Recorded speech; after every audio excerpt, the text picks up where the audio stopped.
नमस्कार, कांचन किचन रेसिपीमध्ये आपलं सर्वांचं मनापासून स्वागत आहे। आज काय बनवायचं? आज खांडवी बनवूया, पण थोडीशी वेगळ्या पद्धतीने। म्हणजे आपण स्क्वेअरमध्ये बनवायची आहे आणि एकदम सोपी आहे आणि जास्त त्याला साहित्य पण लागत नाहीये।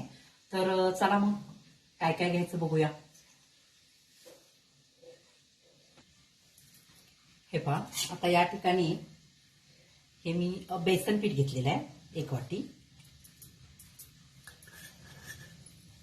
पुन्हा दही घेतलेलं आहे 1 वाटी।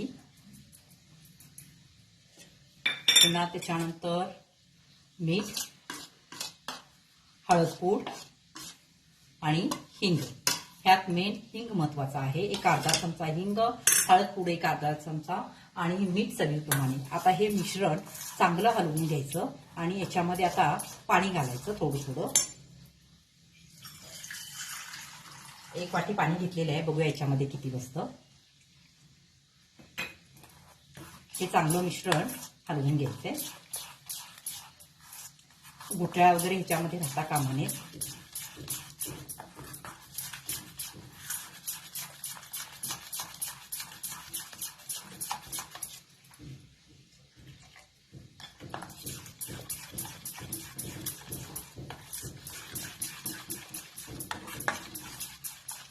बॅटर चांगलं बनवायचे, जास्त घट्ट नाही जास्त पातळ नाही।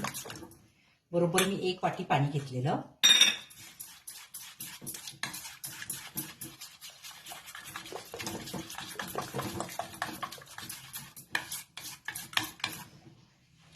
आणखीन थोडं लागेल। आणखीन एक अर्धी वाटी घेतलेली आहे, बघूया याला किती लागतं अजून।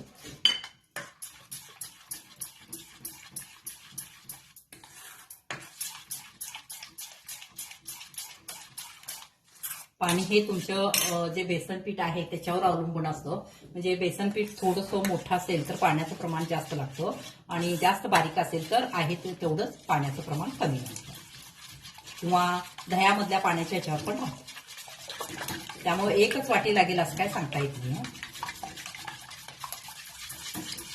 मिश्रण चांगलं हलवून घ्यायचं आहे।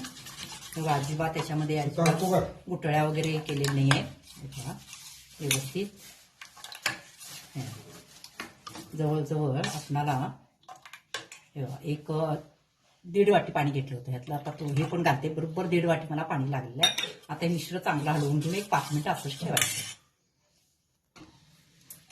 हे अशा पद्धतीने आता हे बॅटर असं तयार झालेलं आहे। आता काय करायचं, आपण कढई ठेवूया। हे गरम व्हायला मी आता इथे कढई ठेवलेली आहे। आता हे जे बॅटर आपण तयार केलेलं आहे हे याच्यामध्ये घालायचं आहे आणि एकसारखं हलवायचं आहे।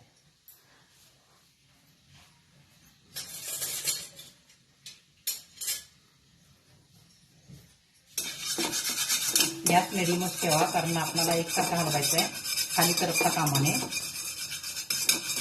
आता हे बॅटर याच्यामध्ये घालूया। गॅस मी एकदम बारीक केलेला आहे ना।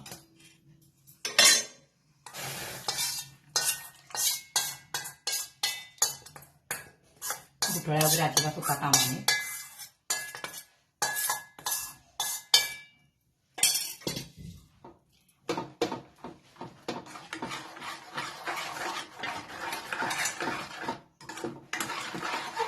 हे चांगलं आता बॅटर तयार झालं पाहिजे, शिजलं पाहिजे, ते एकसारखं हलवायचं आहे। आता याच्यामध्ये तुम्ही मीठ वगैरे बघू शकता, प्रमाण मिठाचं।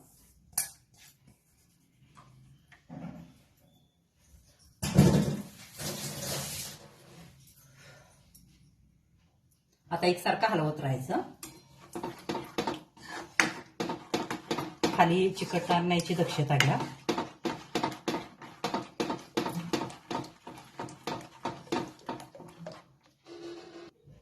हे पहा, हे अशा पद्धतीने बॅटर तयार करायचं आहे।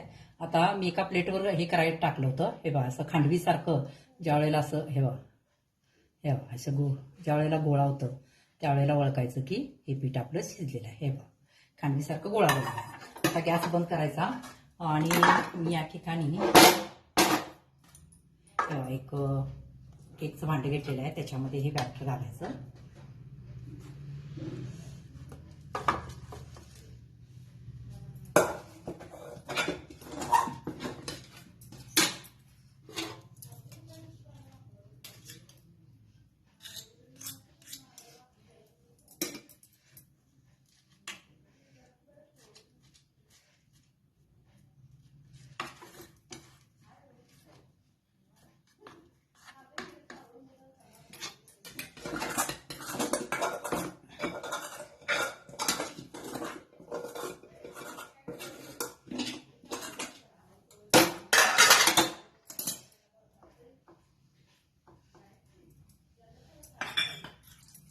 थोडंसं याला पाणी करूया म्हणजे चिकटणार नाही. हे बघा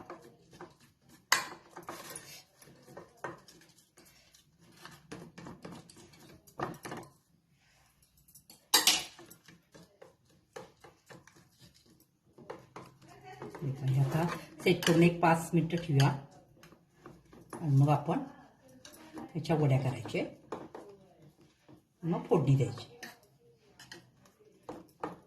एक 5 मिनिटं असंच राहू द्यायचं. हे जास्त पातळ करायचं नाही आहे, थोडंसं जाड ठेवायचं आहे म्हणून मी निम्मच हे केलेलं आहे याच्यामध्ये.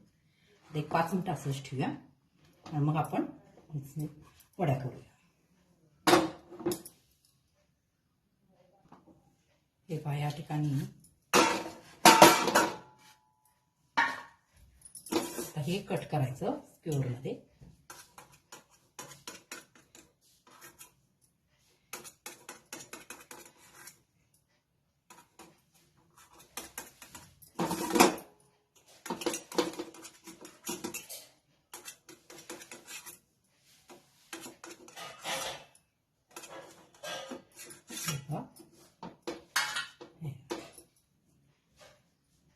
किती स्पॉन्जी झालेले आहे.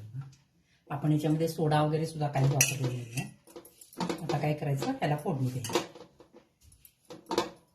त्याला आता फोडणी देऊया.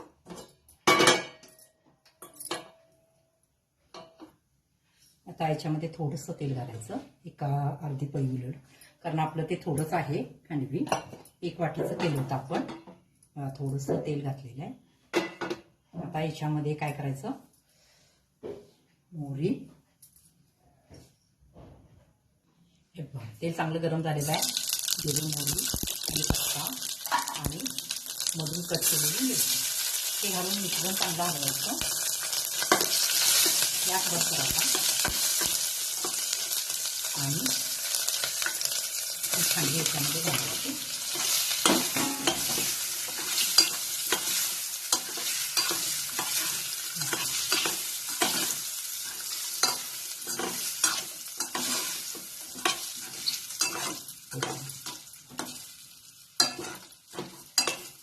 आता याच्यावर बारीक चिरलेली कोथिंबीर घालायची.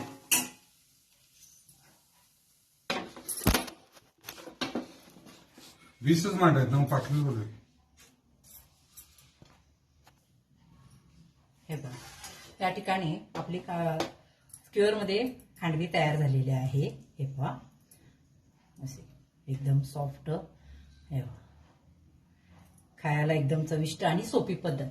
आता समजा मी तुम्हाला आणखीन एक ह्याच्यामध्ये सांगायचं होतं की समजा तुम्ही ज्या वेळेला पिठल्यासारखं पीठ हलवताय त्यावेळेला जर तुम्हाला असं वाटलं की अजून पीठ शिजलेलं नाही आहे पण घट्ट आलेले, त्यावेळेला तुम्ही आणखीन त्याच्यामध्ये पाणी घालू शकता. मला पण अर्धी वाटी थोडं पाणी लागलं होतं, मी घातलं होतं.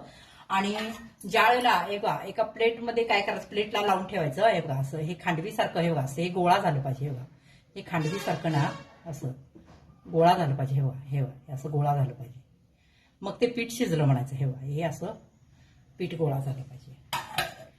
तर कशी वाटली माझी रेसिपी? एकदम सोपी आहे ना? तर चला मग लाईक करा, सबस्क्राईब करा, शेअर करा. धन्यवाद.